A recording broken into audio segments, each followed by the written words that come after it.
வணக்கம் and welcome to delight cinemas. இந்த வீடியோவில் இன்னைக்கு பார்த்தீங்கன்னா டைரக்டர் சுதா கோங்கராவுடைய இயக்கத்தில் எஸ்கே உடைய 25வது படத்துக்கான அனௌன்ஸ்மெண்ட் டீசர் அஃபிஷியலாக இன்னைக்கு ஈவினிங் 4 மணிக்கு ரிலீஸ் பண்ணிட்டாங்க.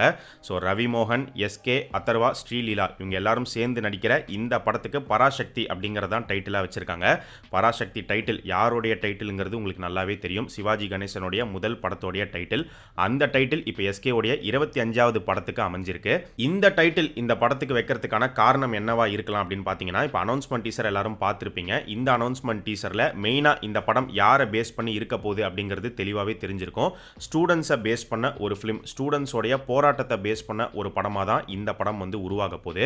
ஸோ அந்த வகையில் பராசக்தி அப்படின்னா வந்து மாபெரும் சக்தி அப்படின்னு அர்த்தம். ஸோ ஸ்டூடெண்ட்ஸோடைய பவரை இந்த படம் காட்டுறதுனால, ஸ்டூடெண்ட்ஸ் எல்லாருமே ஒரு பெரும் சக்தியாக ஒன்றா சேர்ந்து ஒரு விஷயத்துக்காக எதிர்த்து போராடுறதுனால இந்த படத்துக்கு பராசக்தி அப்படிங்கிற டைட்டில் வந்து ரொம்பவே ஆப்டாக தான் இருக்கும்னு நான் நினைக்கிறேன். இந்த படத்தோடைய மெயின் கேரக்டர்ஸ் சிவகார்த்திகேயன், ரவி மோகன், அதர்வா, ஸ்ரீலீலா இவங்க 4 பேர் தான். இவங்க 4 பேரில் இந்த படத்தோடைய மெயின் ஹீரோ சிவகார்த்திகேயனா இருந்தாலும் எனக்கு தெரிஞ்சு கதையாக பார்க்கும்போது இவங்க 4 பேருக்குமே ஈக்குவல் இம்பார்ட்டன்ஸ் இருக்கும் அப்படிங்கிற மாதிரி தான் தோணுது. அண்ட் எஸ்கேக்கு இந்த படத்தில் பேர் இல்லை அப்படின்னு தான் நினைக்கிறேன். ஏன்னா ஸ்ரீலீலா வந்து பார்த்தீங்கன்னா அதர்வாவுடைய பேராக தான் இந்த அனௌன்ஸ்மெண்ட் டீசரில் வந்து காமிச்சிருக்காங்க. ஸ்ரீலீலா வந்து கார் ஓட்டிட்டு வர மாதிரி காட்டப்படுது. அது மட்டும் இல்லாமல் அவங்களுடைய லுக் அண்ட் அப்பியரன்ஸ்லாம் வச்சு பார்க்கும்போது அவங்க வந்து ஒரு பெரிய பணக்கார வீட்டு பெண் அப்படிங்கிற மாதிரி தான் தெரியுது. அண்ட் அவங்க தெலுங்குல பேசுகிற மாதிரியுமே ஒரு டயலாக் வந்து வச்சிருக்காங்க. ஸோ ரியல் லைஃப்பில் ஸ்ரீலீலா வந்து தெலுங்கு தான். அதே மாதிரி இந்த படத்தோடைய கதையிலுமே அவங்க தெலுங்கு அப்படிங்கிறத இந்த டீசரில் வந்து காமிச்சிருக்காங்க. ஸ்ரீலீலா இப்போ நடிச்சிருக்கிற இந்த கேரக்டரில் இதுக்கு முன்னாடி நடிக்கிறதா இருந்தது நசிரியா. ஒருவேளை நசிரியா நடிச்சிருந்தாங்கன்னா அப்போ அவங்க மலையாளம் பேசுகிற மாதிரி வச்சிருப்பாங்களா, இல்லை அவங்களும் வந்து தெலுங்கு பேசுகிற மாதிரி தான் வச்சிருப்பாங்களாங்கிறது தெரியல. இந்த படத்தோடைய மெயின் வில்லனான ரவி மோகன் எடுத்துக்கிட்டோம் அப்படின்னா, இந்த அனௌன்ஸ்மெண்ட் டீசரில் அவருக்கான சீக்வன்ஸ் காட்டும்போது ஒரு கன் எடுத்துட்டு எஸ்கே உடைய ஃபோட்டோவை டார்கெட்டாக வச்சு அவர் ஷூட் பண்ணி ப்ராக்டிஸ் பண்ணுற மாதிரி வந்து காட்டப்படுது. ஸோ இதை வச்சு பார்க்கும்போது கண்டிப்பாக இந்த கதையில் அவருக்கும் எஸ்கேக்கும் ஒரு பெரிய ஃபேஸ் ஆஃப் நம்ம எதிர்பார்க்கலாம் அப்படின்னு நினைக்கிறேன். ரவி மோகன் இந்த படத்தோடைய வில்லன் அப்படிங்கிறது ஏற்கனவே தெரியும். அதை மட்டும்தான் இந்த அனௌன்ஸ்மெண்ட் டீசர்லையும் நமக்கு ப்ரொஜெக்ட் பண்ணியிருக்காங்க. அதை தாண்டி கதையில் அவர் யார், என்ன மாதிரியான ஒரு கேரக்டர் அப்படிங்கிறது இப்போதைக்கு அவங்க சொல்லலை. இப்போ எஸ்கே, அதர்வாலாம் ஸ்டூடெண்ட்ஸ் அப்படிங்கிற மாதிரி நமக்கு சொல்லிட்டாங்க. அந்த வகையில் ரவி மோகன் இந்த கதையில் ஒரு பெரிய பவரில் இருக்கிற ஒரு நபரா, இல்லை ஒரு கார்பரேட்டா, யாரா காட்ட போகிறாங்க அப்படிங்கிறத வெயிட் பண்ணி தான் பார்க்கணும். மேபி இந்த படத்தில் ரவி மோகன் கேரக்டர் வந்து ஒரு நான் தமிழ் கேரக்டரா அவரை காட்டுறதுக்கும் வாய்ப்புகள் இருக்கு. இதை எதை வச்சு சொல்றேன் அப்படின்னு பார்த்தீங்கன்னா, இதுக்கு முன்னாடி இந்த கேரக்டரில் பாலிவுட் ஆக்டரான விஜய் வர்மா அவர் தான் நடிக்கிற மாதிரி இருந்துச்சு. அதை மட்டுமே வச்சு சொல்லலை. இந்த படம் எதை பேஸ் பண்ண ஒரு ஃபிலிம் அப்படிங்கிறது உங்க எல்லாருக்குமே தெரிஞ்ச ஒரு விஷயம் தான். ஹிந்தி திணிப்பு எதிர்ப்பு போராட்டம், அதை பேஸ் பண்ணி தான் இந்த படம் வந்து உருவாயிட்டு இருக்கு. அதை டைரக்டா இந்த அனௌன்ஸ்மெண்ட் டீசர்ல இவங்க சொல்லலை. ஸ்டூடெண்ட்ஸ் எல்லாரும் ஒன்று சேர்றாங்க, போராடுறாங்க, அதை மட்டும் தான் இப்போதைக்கு வந்து ரிவீல் பண்ணியிருக்காங்க. அடுத்தடுத்து கொஞ்சம் கொஞ்சமாக ரிவீல் பண்ணுவாங்க அப்படின்னு நினைக்கிறேன். இப்போ இந்த அனௌன்ஸ்மெண்ட் டீசர்லேயே பார்த்தீங்கன்னா ஸ்டூடெண்ட்ஸ் எல்லாரும் ஓடி வர மாதிரிலாம் காட்டப்படுது. கையில் ஹாக்கி ஸ்டிக்லாம் எடுத்துட்டு ஓடி வராங்க. அதே மாதிரி பெயிண்ட் டப்பாலாம் எடுத்துட்டு ஓடி வர மாதிரியுமே காமிச்சிருப்பாங்க. படத்தில் எஸ்கே வந்து ஒரு தமிழ் மாணவனாக தான் இருப்பார். தமிழனாக தான் அவரை காட்டுவாங்க. அதர்வாவையும் அப்படி தான் காட்டுவாங்கன்னு நினைக்கிறேன். ஸோ எஸ்கேக்கு இந்த படத்தில் என்ன பேர் கொடுக்க போகிறாங்க அப்படிங்கிறத பார்க்கணும். இப்போ சூரரை போற்று படத்தில் பார்த்தீங்கன்னா நெடுமாறன் ராஜாங்கம் அப்படிங்கிற பேர் கொடுத்துருப்பாங்க. அந்த பேரே வந்து செமையாக இருக்கும் கேட்கறதுக்கு.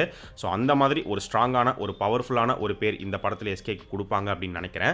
எஸ்கே உடைய கதாபாத்திரம் இந்த படத்தில் ஒரு கம்ப்ளீட் ஃபிக்ஷனல் கேரக்டராக இருக்க போதா, இல்லை ஒரு ரியல் லைஃப் கேரக்டரை பேஸ் பண்ணி இருக்க போதா அப்படிங்கிறது தெரியல. இருக்கிறதுக்கும் வாய்ப்புகள் இருக்கு. ஏன்னா ஒரு பக்கம் வர நியூஸ் என்ன அப்படின்னு பார்த்தீங்கன்னா, இந்த ஹிந்தி திணிப்பு எதிர்ப்பு போராட்டத்தில் உயிரிழந்த மாணவர் ராஜேந்திரன் அவருடைய கேரக்டரில் தான் எஸ்கே இந்த படத்தில் நடிக்கிறாரு அப்படிங்கிற மாதிரி ஒரு பக்கம் ஒரு நியூஸ் வந்துட்டு இருக்கு. இது உண்மையா பொய்யா அப்படிங்கிறது போக போக தான் நமக்கு தெரிய வரும். இந்த அனௌன்ஸ்மெண்ட் டீசரில் பார்த்தீங்கன்னா பச்சையப்பன் கல்லூரியை வந்து காட்டுறாங்க. அந்த கல்லூரியில் படிக்கிற ஒரு மாணவனா எஸ்கே இருக்கிறதுக்கு நிறையவே வாய்ப்புகள் இருக்கு. அப்படிதான் காட்டுவாங்கன்னு நினைக்கிறேன். அதே மாதிரி அதர்வா எடுத்துக்கிட்டோம் அப்படின்னா, அதர்வாவும் எஸ்கே படிக்கிற காலேஜில் தான் படிக்கணுங்கிற அவசியம் கிடையாது. மேபி ஒரே காலேஜில் படிக்கிற ஒரு மாணவனா இருக்கலாம், இல்லை வேற ஒரு காலேஜாக கூட காட்டப்படலாம். ஏன்னா இப்போ இந்த டீசரில் பார்த்தீங்கன்னா எஸ்கே உடைய போர்ஷன்ஸை தனியாக ஷூட் பண்ணியிருக்காங்க. அதர்வா, ஸ்ரீலீலா அவங்களுடைய போர்ஷன்ஸை தனியாக ஷூட் பண்ணியிருக்காங்க. ரவி மோகனுடைய போர்ஷன்ஸை தனியாக தான் வந்து ஷூட் பண்ணியிருக்காங்க. ஸோ எஸ்கே நடந்து போகிற அந்த பில்டிங் கம்ப்ளீட்டாக வேற, அதர்வா ஓடி வர அந்த பில்டிங் கம்ப்ளீட்டாக வேற.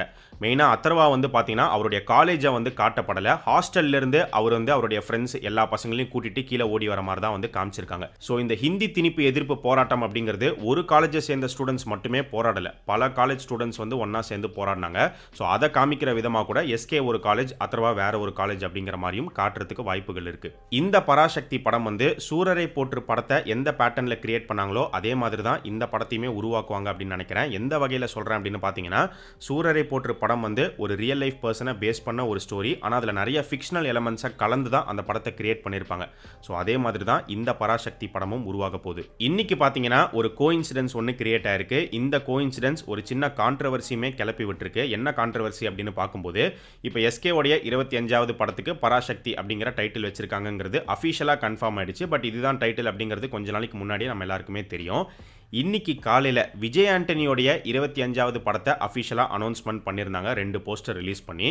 ஸோ அவருடைய 25வது படத்துக்கான டைட்டில் வந்து சக்தி திருமகன். ஆனால் அந்த படத்தை தெலுங்குலையும் ரிலீஸ் பண்ணுறாங்க. தெலுங்கில் வந்து பார்த்தீங்கன்னா பராசக்திங்கிற டைட்டிலில் தான் வந்து படம் ரிலீஸ் ஆக போகுது. அப்படி தான் வந்து அனௌன்ஸ்மெண்ட் பண்ணியிருக்காங்க. இப்போ எஸ்கேவுடைய 25வது படம் பராசக்தி படமும் பார்த்தீங்கன்னா தெலுங்குலையும் ரிலீஸ் பண்ணுறாங்க. பராசக்திங்கிற டைட்டிலே தான் வந்து ரிலீஸ் பண்ணுறாங்க. ஸோ கண்டிப்பாக 2 படமும் ஒரே டைட்டிலில் அங்கே ரிலீஸ் பண்ண முடியாது. யாராவது ஒருத்தர் காம்ப்ரமைஸ் பண்ணி ஆகணும். SK25 கண்டிப்பாக காம்ப்ரமைஸ் பண்ண மாட்டாங்க. ஏன்னா அவங்களுடைய மெயின் டைட்டிலே வந்து பராசக்தி. ஸோ அவங்க தெலுங்குக்குன்னு வேற ஒரு டைட்டில்லாம் வந்து போக மாட்டாங்க. ஸோ விஜய் ஆண்டனியோடைய ஃபிலிம் அவங்க தான் வந்து டைட்டில் சேஞ்ச் பண்ணணும். பட் இப்போதைக்கு அவங்க டைட்டில் சேஞ்ச் பண்ணுற ஐடியாவில் இல்லை அப்படின்னு தான் தோணுது. எதை வச்சு அப்படின்னு பார்த்தீங்கன்னா, விஜய் ஆண்டனி ட்விட்டரில் ஒரு போஸ்ட் போட்டிருக்காரு, ஒரு லெட்டர் ஒன்று ஷேர் பண்ணியிருக்காரு. அந்த லெட்டரில் பார்க்கும்போது பராசக்தி அப்படிங்கிற இந்த டைட்டிலை போன வருஷம் 7வது மாதமே நாங்கள் ரெஜிஸ்டர் பண்ணிட்டோம் அப்படிங்கிற அந்த லெட்டர் தான் இவர் ஷேர் பண்ணியிருக்காரு. இந்த போஸ்ட்டை வச்சு பார்க்கும்போது இன்டைரக்டாக நாங்கள் டைட்டிலை சேஞ்ச் பண்ண மாட்டோம் அப்படின்னு சொல்கிற விதமாக தான் இருக்கு. பட் கண்டிப்பா இதுக்கப்புறம் 2 மூவி டீமுக்குள்ளேயும் ஒரு பேச்சுவார்த்தை நடந்து ஒரு முடிவு எடுப்பாங்க. மேக்ஸிமம் விஜய் ஆண்டனியோடைய ஃபிலிம் தான் டைட்டில் சேஞ்ச் பண்ற மாதிரி அமையும்னு நினைக்கிறேன். வெயிட் பண்ணி பார்ப்போம். ஸோ எஸ்கே உடைய பராசக்தி படம் எடுத்துக்கிட்டோம் அப்படின்னா, இப்போ ரிலீஸ் பண்ணியிருக்கிற இந்த அனௌன்ஸ்மெண்ட் டீசர் வந்து படத்துக்கான நல்ல ஒரு ஹைப் அண்ட் எக்ஸ்பெக்டேஷன்ஸை கிரியேட் பண்ணிருக்கு, செட் பண்ணிருக்கு. நல்ல ஒரு டீசர் கட்டா ரெடி பண்ணி ரிலீஸ் பண்ணியிருக்காங்க. ஸோ எஸ்கே உடைய கெரியரில் இந்த படம் அவர் அடுத்த கட்டத்துக்கு கொண்டு போற ஒரு படமா இருக்கும்னு நினைக்கிறேன். அதே மாதிரி ரவி மோகனுக்கும் ஒரு பெரிய டேர்னிங் பாயிண்ட்டை கிரியேட் பண்ற ஒரு படமா இது இருக்கும்னு நினைக்கிறேன். இந்த அனௌன்ஸ்மெண்ட் டீசர் பார்க்கும்போது இப்போ எல்லாருமே ஃபீல் பண்ணுற ஒரு விஷயம் என்ன அப்படின்னு பார்த்தீங்கன்னா, உங்கள் எல்லாருக்குமே தெரியும் இந்த படம் வந்து சூர்யா 43 ப்ராஜெக்டாக உருவாயிருக்க வேண்டிய ஒரு படம். இப்போ SK25 ப்ராஜெக்டாக உருவாக போகுது. ஸோ சூர்யா ஏன் இந்த ப்ராஜெக்டை மிஸ் பண்ணாரு, சூர்யா இந்த படம் பண்ணியிருக்கலாமே அப்படிங்கிற மாதிரி இந்த அனௌன்ஸ்மெண்ட் டீசர் பார்த்ததுக்கப்புறமா நிறைய பேர் வந்து ஃபீல் பண்ணி கமெண்ட் பண்ணிக்கிட்டு இருக்காங்க. ஏன்னா இப்போ ரிலீஸ் ஆகிருக்கிற இந்த அனௌன்ஸ்மெண்ட் டீசருக்கு நல்ல ஒரு பாசிட்டிவ் ரெஸ்பான்ஸ் கிடச்சிருக்கு, நல்லாவே இருக்கு.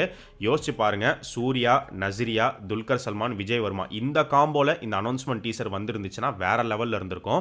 ஸோ சூர்யா இந்த படத்தை மிஸ் பண்ணிட்டாரு, காஸ்ட்லி மிஸ் ஃபார் சூர்யா அப்படின்லாம் நிறைய பேர் வந்து சொல்லிட்டு வராங்க. பட் சூர்யா நடிச்ச ஆயுத எழுத்து அந்த படத்தில் மைக்கேல் அப்படிங்கிற கேரக்டர்ல நடிச்சிருப்பாரு.